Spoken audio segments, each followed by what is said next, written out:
This young lady is asking, hey, if men go to heaven, they get 72 virgins. What do women get? Good and question. This is his answer. It's a very good question. As far as the question is concerned, that if the men go to heaven, they'll get 72 hur, that beautiful woman. What will the woman get? The same question was asked for the wife of the Prophet. So the wife of the Prophet replied that the woman will get that which your heart hasn't desired, what your eyes hasn't seen, what your ear hasn't heard about. What does that mean? He didn't answer the question. Pay attention to his trick. Oh yeah, the Quran says a woman will get what eye hasn't seen. Okay, well hold on. Does that mean she's going to get 70 men? He never said yes, because he can't say that. That would be a lie. So he's an excellent politician. He knows how to get around it. See, this is the rhetoric I'm talking about. But what do women get in the Muslim religion? Well, in Islam, can I tell you? Yeah. You will be part of the Houris that your husband will deflower for all eternity. Let's say you're a good Muslim woman, you married a Muslim man. But if you pass the test and you had a good Muslim husband, Allah will then make you part of those Houris for your husband to deflower. You'll be one among many. It's a crappy deal for the girl. Why do you think she asked? And notice he never said, oh, you're going to get 70 men. The woman can be beaten according to the glorious Quran. Now, do you want to get into a long discussion as to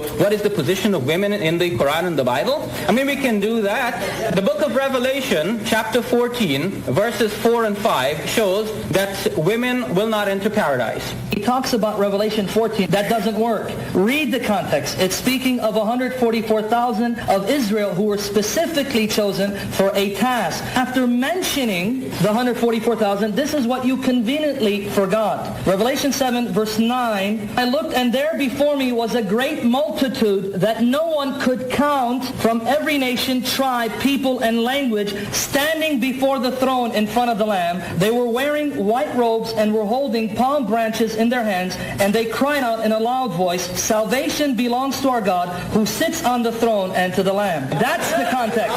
Do not misquote my scripture.